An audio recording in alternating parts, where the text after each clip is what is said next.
All right, so today I'm going to show you how to do one of the best bone builds. Particularly, this is a Lynel killer bone build. I'll show you why in just a second. This is the perfect build for killing Lynels every single time. What you're going to do is you're going to grab the Royal Guard's Claymore. You can find that in Hyrule Castle. I can put that video, I can link that video here as well, because it already has 32 damage. But on the bottom there it says it holds massive destructive power before it breaks. That's the key.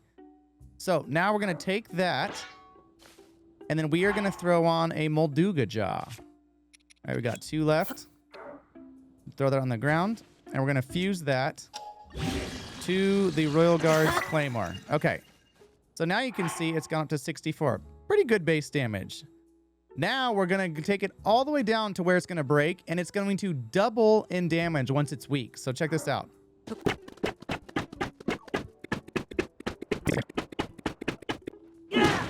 There we go.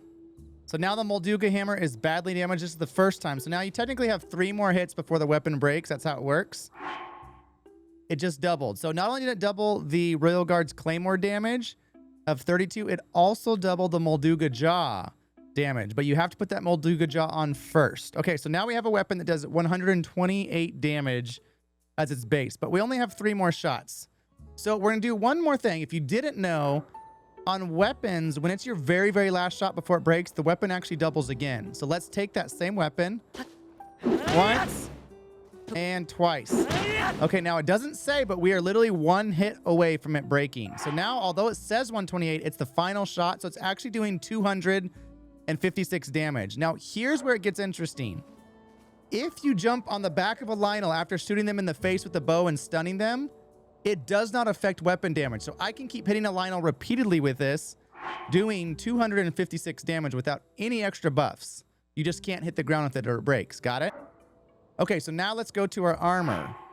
This is the Radiant Mask, the Radiant Shirt, and the Radiant Tights. I'll get a video up soon on how to get these. In short, it's in down here in Hateno Village. You talk to a lady. She says she can't sell. It's going to be 5,000 each, which is a ton of rupees. But then you just help her grandma get better with a recipe, and you can buy those for a lot less.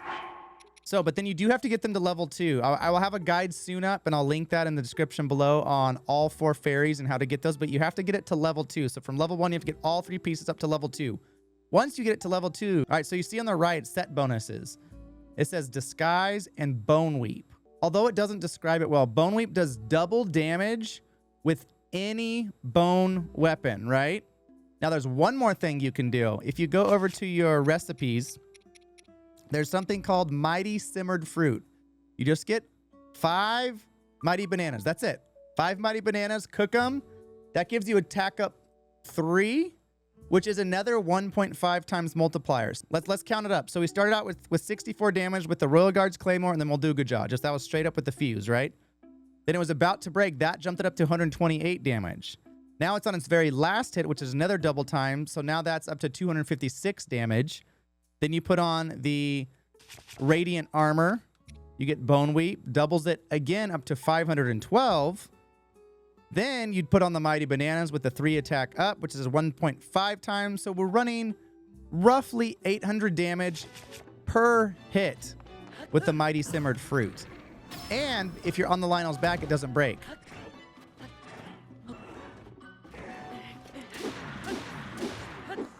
That's it, right? And then the last thing that you do with the Lynels, any shield, I like to use the Hylian shield, throw a wing on top of it. What that does is if you have a wing fused to your shield, let me show you. Anytime you go to do a shield slide from the air like this, right? It actually jumps higher, and you can activate bullet time from the ground. So bullet time, shoot the Lynel in the face, go beat him on the back with your Molduga Jaw and your Simmered Fruit active. That's it. So that is the bone build. It's very simple. You might have seen it before, you might not have, but I wanted to really break it down in a way that makes sense. Like and subscribe if you're enjoying these videos, and I will see you live over on YouTube.